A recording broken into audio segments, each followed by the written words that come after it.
Have you ever wondered what the difference is between world-class performance, truly world-class performance, and everyday average performance? Well, it turns out the difference may lie in something remarkably simple, but incredibly hard to achieve, especially in the fast-paced, highly charged business environment that corporate world likes to operate in these days. The secret lies in something somewhat unexpected, but possible for anybody to achieve. Enter Dr. Jim Loehr and Tony Schwartz.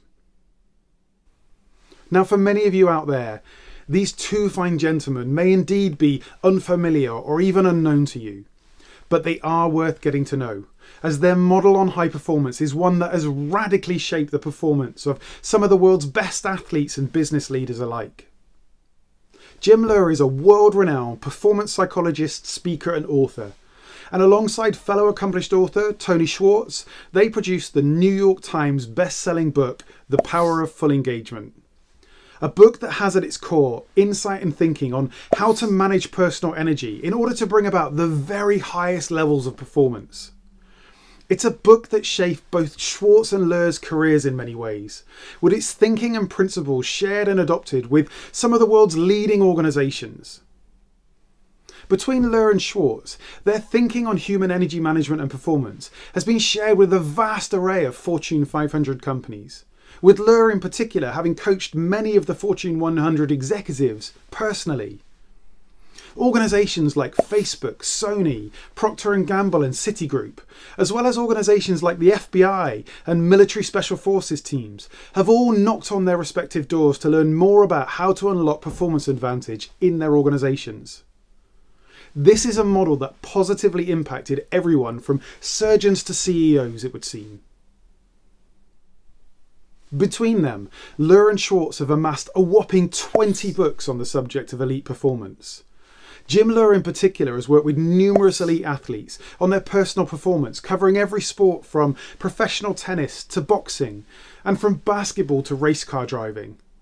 His impact is so impactful that he even co-founded the world-famous Human Performance Institute with Johnson & Johnson, a centre that now operates in 5 continents and has 23 individual premises focused on unlocking performance advantage in people.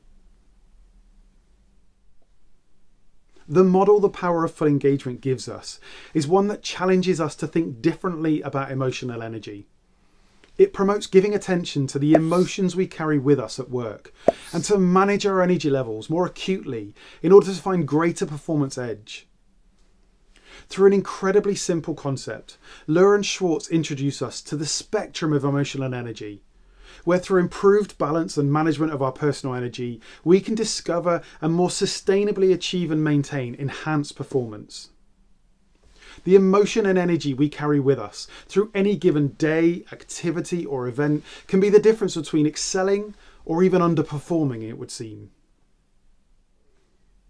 Like many popular models and frameworks that challenge people's thinking and outlook on something, Loehr and Schwartz have gifted the world an incredibly simple tool that, once understood, can be a catalyst for performance change personally and collectively.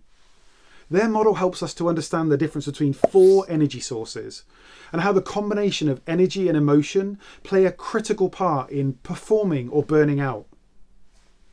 On one axis, Loehr and Schwartz challenge us to think about the emotion that we carry with us at any given time, a continuum from pleasant to unpleasant emotion that shapes how we interact with our work and our colleagues in any given period. Emotion can even impact how we view the world even.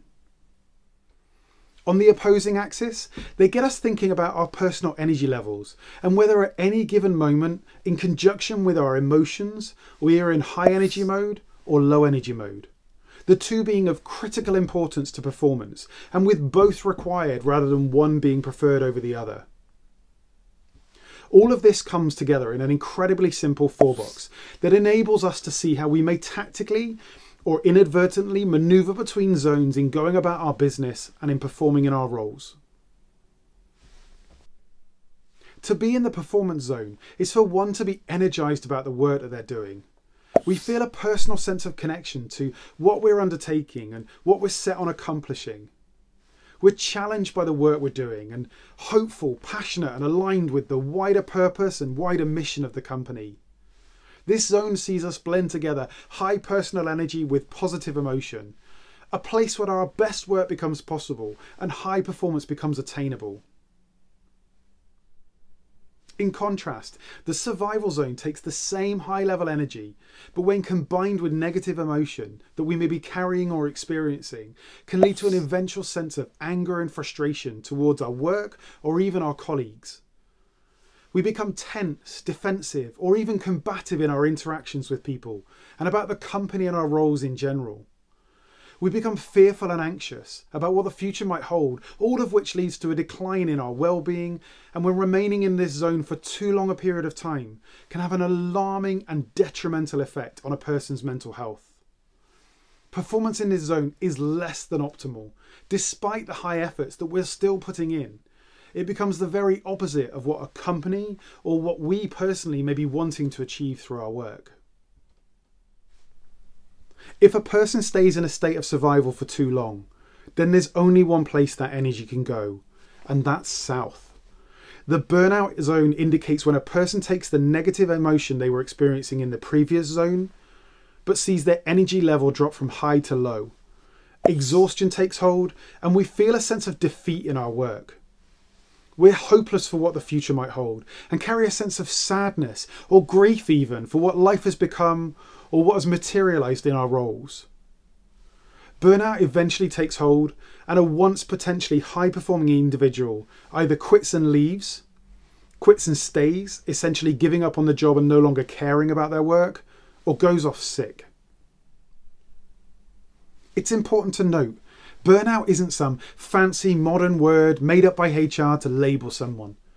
It's a medically classified sickness that can have a hugely damaging effect on human organs. Once a person reaches this zone, it's really hard to help them find a way back. And as a leader, you may have supported or enabled even the gradual decline of a high-performing or high-potential team member. There's every chance that, as the leader, you are the burned out person in this instance. Leaders typically suffer greater pressure to perform than any other roles, with up to 3/4 of senior leaders expressing that they feel stressed and anxious at least several times each week. Each week! Of course, there's one extra zone that we haven't referenced yet, and that's the recovery zone. Now this might sound all fluffy and soft, but as Loehr and Schwartz explain, it turns out that this zone is the actual key to elite and high performance. To be in the recovery zone sees positive emotion combined with low energy, something that can be very easy to position as inconsequential or insignificant, but which is vitally important to both a person's well-being and their performance potential. The recovery zone sees someone experiencing a sense of peace in their work. They're carefree, relaxed and mellow in nature.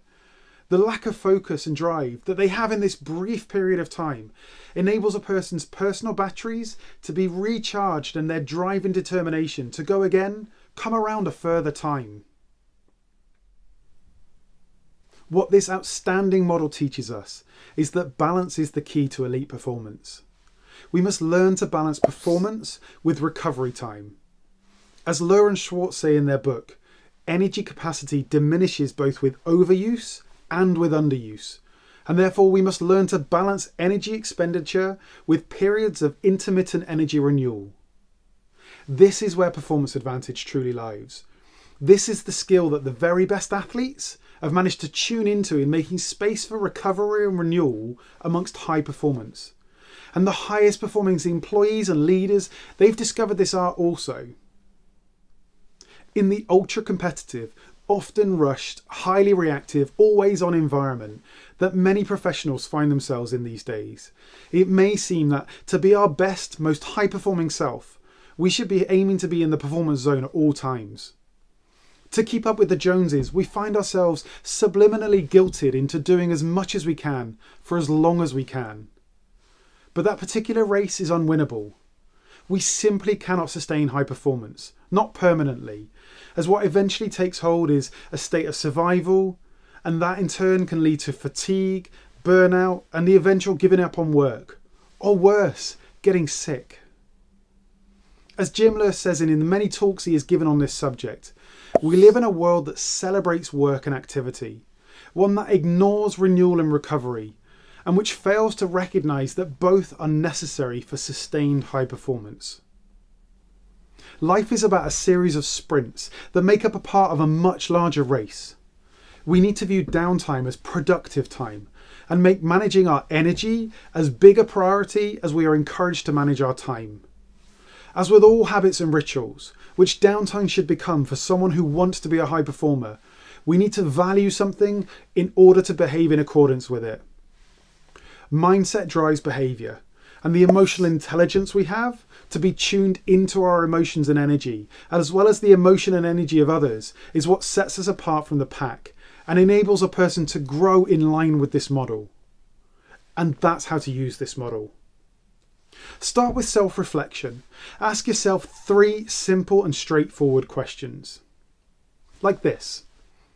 Where am I on this matrix right now?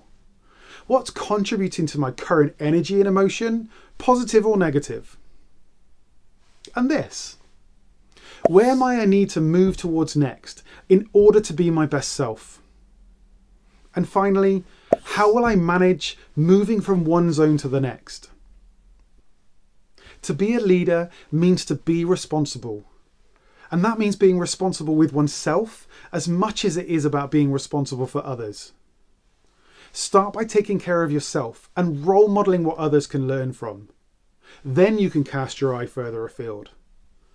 If you lead a team, or for those of you that don't but have colleagues that you work alongside or with, consider these additional questions.